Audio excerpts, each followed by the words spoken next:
sabiam deste? Sou louca pelo meu.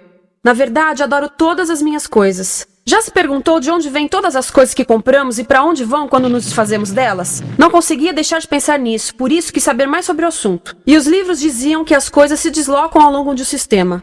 Da extração para a produção, para a distribuição, para o consumo e para o tratamento de lixo. Isso tudo se chama a economia de materiais. Bem, estudei um pouco mais.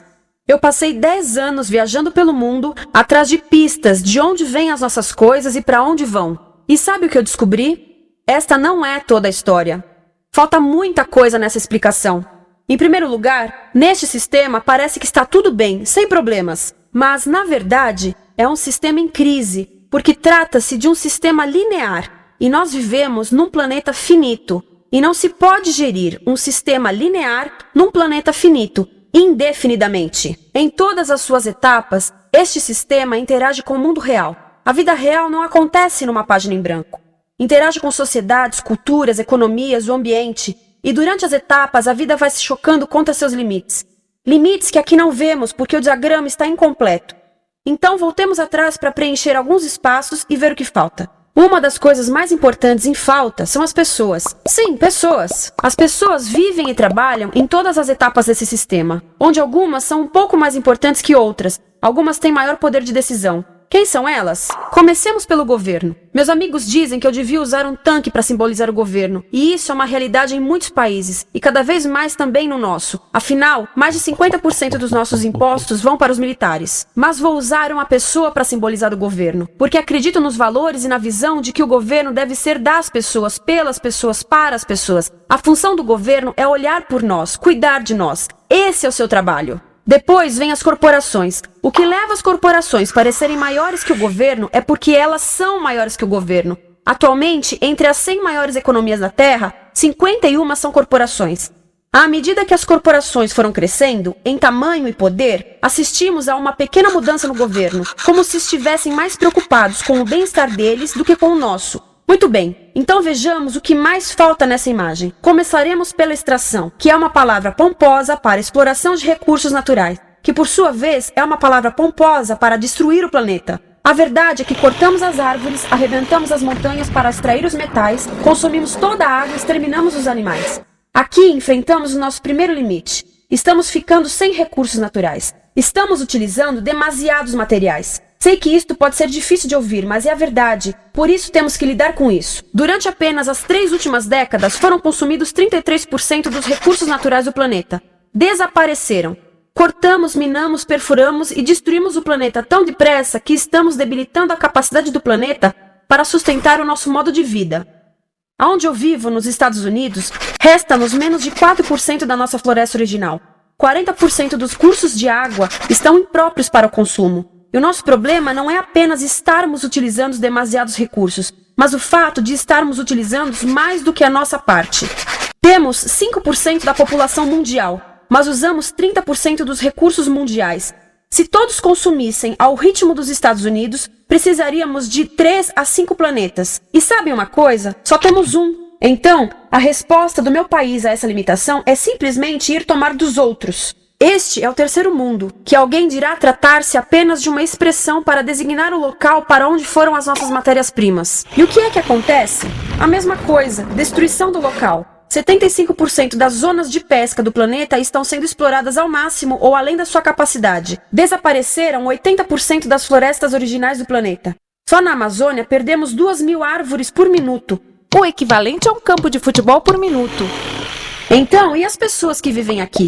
Bem, de acordo com esses sujeitos, eles não são donos desses recursos, mesmo que vivam lá há gerações. Não são donos dos meios de produção, nem compram muitas coisas. Nesse sistema, quem não possui nem compra muitas coisas não tem valor. A seguir, as matérias-primas seguem para a produção, onde utilizamos energia para misturar químicos tóxicos com recursos naturais para produzir produtos contaminados com tóxicos. Há atualmente no comércio mais de 100.000 químicos sintéticos.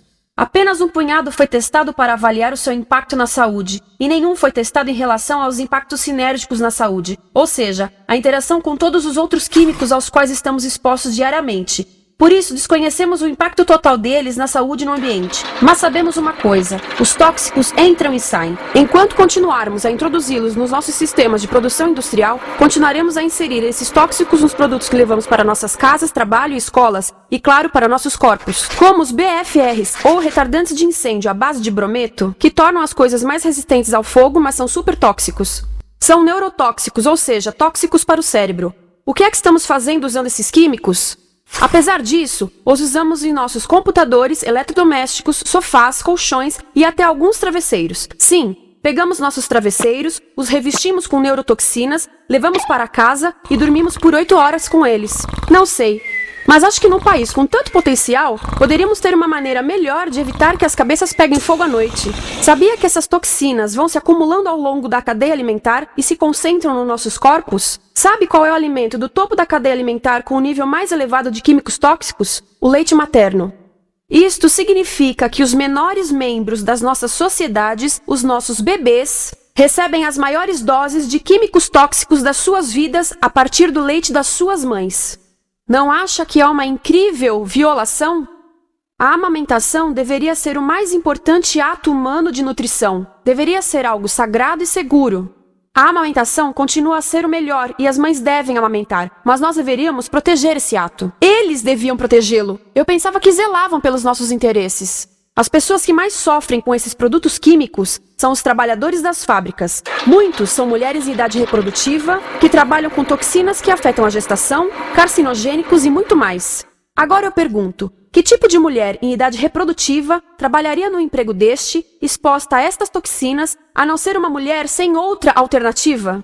Essa é uma das maravilhas desse sistema. A erosão dos ecossistemas e economias locais aqui garante um fluxo constante de pessoas sem alternativas. No mundo, há 200 mil pessoas por dia se deslocando de ambientes que as sustentaram ao longo de gerações para cidades, onde muitas vivem em bairros de lata, à procura de emprego, por mais tóxico que seja. Não só os recursos são desperdiçados ao longo desse sistema, mas também pessoas, comunidades inteiras são desfeitas.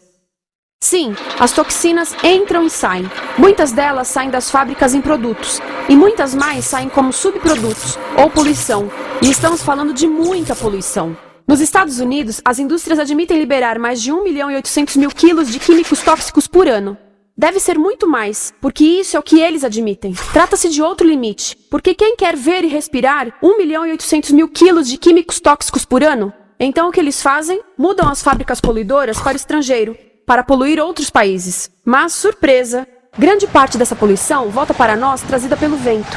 E o que acontece depois de todos os recursos naturais serem transformados em produtos? Passam por aqui, para a distribuição, o que significa vender todo o lixo contaminado com toxinas o mais rápido possível. Aqui, o objetivo é manter os preços baixos, com as pessoas comprando os produtos em constante movimento. Como eles mantêm os preços baixos? Pagam salários baixos aos trabalhadores das lojas e restringem o acesso aos seguros de saúde sempre que podem. Tudo se resume em exteriorizar os custos. O verdadeiro custo da produção não se reflete no preço. Em outras palavras, não pagamos aquilo que compramos. Outro dia estive pensando nisto. Ia a caminho do trabalho e queria ouvir as notícias. Por isso entrei numa loja para comprar um rádio. Encontrei um pequeno rádio verde engraçado que custava $4,99. Na fila do caixa pensei, como $4,99 podem refletir o custo da produção e transporte desse rádio até ele chegar nas minhas mãos? O metal deve ter sido extraído na África do Sul. O petróleo provavelmente do Iraque. O plástico produzido na China e talvez montado por uma criança de 15 anos numa fábrica do México. $4,99 não paga nem o aluguel do espaço ocupado na prateleira, nem parte do salário do empregado que me atendeu, ou as viagens de navio e caminhão que o rádio fez. Foi assim que eu percebi que eu não paguei o valor do rádio. Então, quem pagou? Estas pessoas pagaram com a perda do espaço dos seus recursos naturais. Estas pagaram com a perda do ar puro, com o aumento de doenças como asma e câncer. As crianças do Congo pagaram com o seu futuro, pois 30% delas abandonam a escola para trabalhar nas minas de coltan, um metal que usamos em aparelhos eletrônicos baratos e descartáveis. Estas pessoas pagaram por não ter direito ao seguro de saúde. Ao longo desse sistema, pessoas contribuíram para que eu comprasse o rádio por $4,99, mas essas contribuições não são registradas por nenhum contabilista. É isto que eu quero dizer com exteriorizar o verdadeiro custo de produção. E isso nos leva à seta dourada do consumo. O coração do sistema, o motor que impulsiona. É tão importante proteger esta seta que se tornou prioridade daqueles dois sujeitos.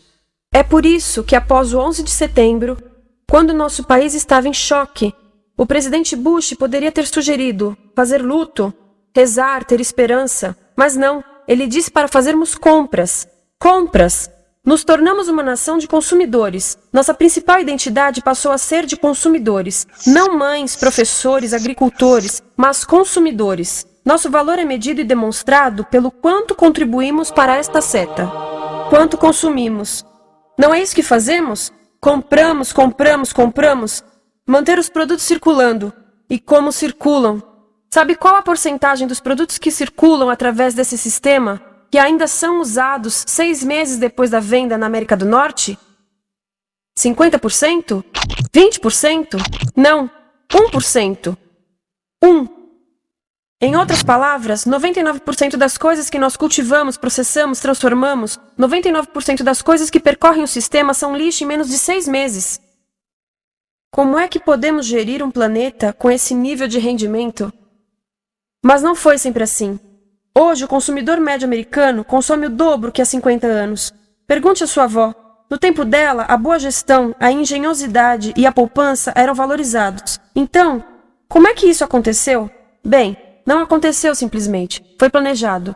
Pouco depois da Segunda Guerra Mundial, estes sujeitos estudavam a forma de impulsionar a economia. O analista de vendas Victor Lebow articulou a solução que se tornaria a norma de todo o sistema. Ele disse: a nossa enorme economia produtiva exige que façamos do consumo a nossa forma de vida, que tornemos a compra e uso de bens em rituais, que procuremos a nossa satisfação espiritual, a satisfação do nosso ego no consumo. Precisamos que as coisas sejam consumidas, destruídas, substituídas e descartadas a um ritmo cada vez maior. O conselheiro econômico do presidente Eisenhower disse: o principal objetivo da economia americana é produzir mais bens de consumo. Mais bens de consumo? O nosso principal objetivo? Não é providenciar cuidados médicos, ou educação, ou transportes seguros, ou sustentabilidade, ou justiça? Bens de consumo? Como é que eles nos fizeram adotar esse sistema de forma tão entusiástica? Bem, 2 das suas estratégias mais bem-sucedidas são a obsolescência planejada e a obsolescência perceptiva. A obsolescência planejada é uma outra forma de dizer criado para ir para o lixo. Eles fazem as coisas de modo que sejam inúteis tão rápido quanto possível para jogarmos fora e voltarmos a comprar. Isso é óbvio em sacolas ou copos de plástico, mas verifica-se isso em coisas maiores como esfregões, DVDs, máquinas fotográficas, churrasqueiras, quase tudo. Até computadores. Já reparou que quando compra um computador, a tecnologia muda tão rápido que em poucos anos se torna quase um impedimento para a comunicação? Fiquei curiosa e abri um desses computadores para ver o que tinha dentro. E descobri que a peça que se muda a cada ano é apenas uma pecinha no canto. Mas não se pode mudar apenas essa peça, porque cada nova versão tem um formato diferente. Tem que jogar tudo fora e comprar um novo. Estive lendo sobre o design industrial da década de 50, quando a obsolescência planejada começou a aparecer. Esses designers eram muito claros sobre o assunto. Chegavam a debater quão rápido conseguiam que um aparelho avariasse, mas de modo que o consumidor mantivesse fé suficiente para ir comprar outro. Foi tão intencional, mas as coisas não avariam suficientemente rápido para manter essa seta funcionando. Por isso existe também a obsolescência perceptiva. A obsolescência perceptiva nos convence a jogar fora coisas que ainda são perfeitamente úteis. Como fazem isso? Mudam a aparência das coisas. Por isso, se comprou suas coisas há alguns anos, todos percebem que você não tem contribuído para essa seta. E como o nosso valor depende da nossa contribuição para essa seta, isso pode ser embaraçoso.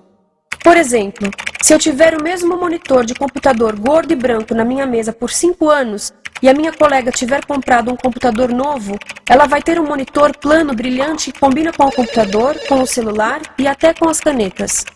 Ela parece estar operando uma nave espacial e eu pareço que tenho uma máquina de lavar na mesa.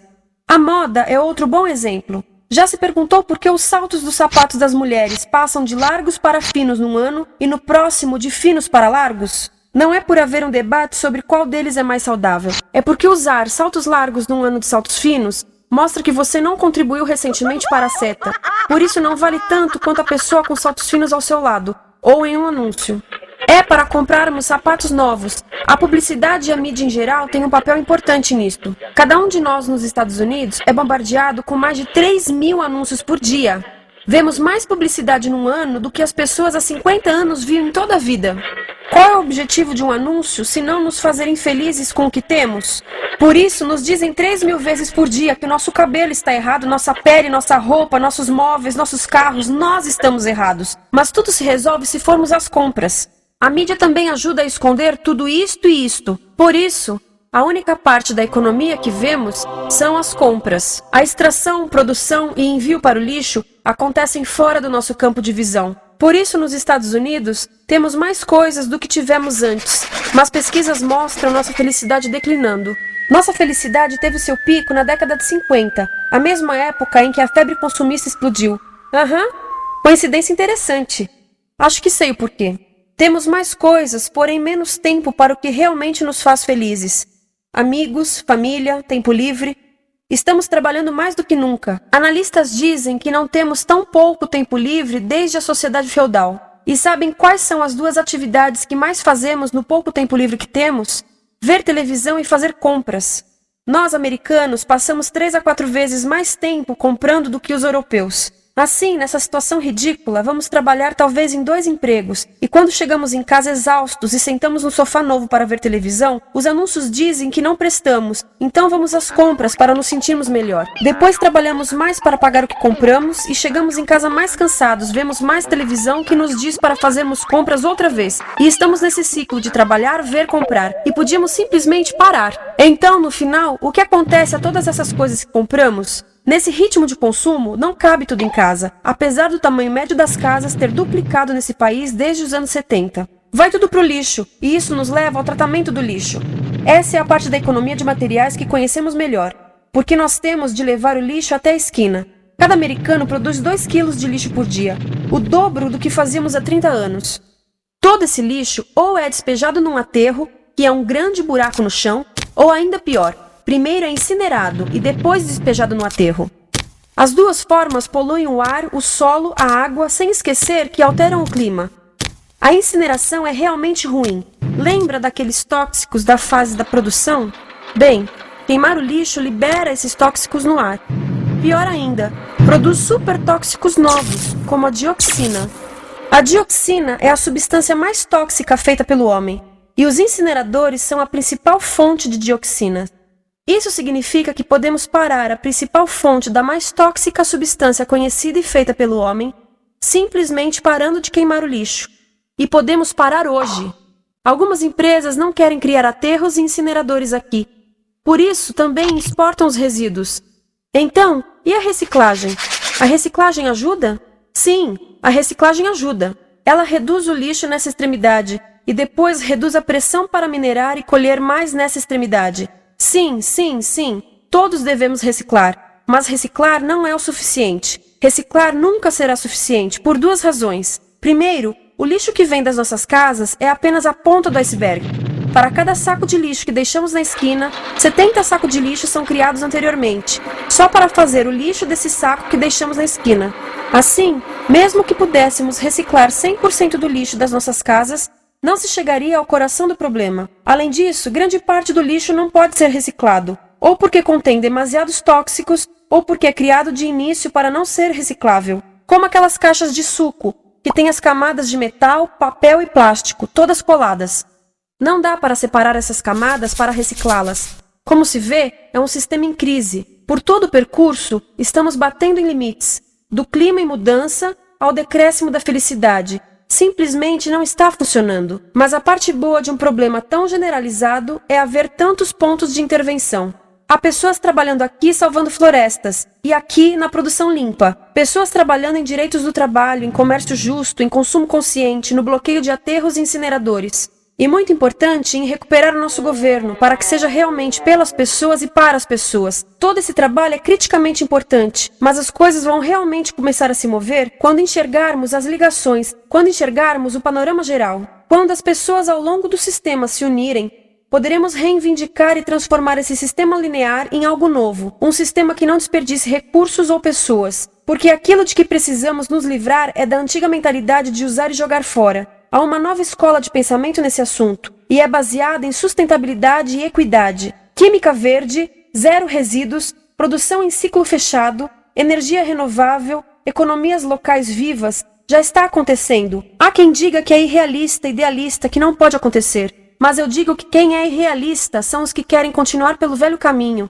Isso é que é sonhar. Lembre-se que a velha forma não aconteceu por acaso. Não é como a gravidade que temos que conviver. As pessoas a criaram, e nós também somos pessoas. Por isso, vamos criar algo novo.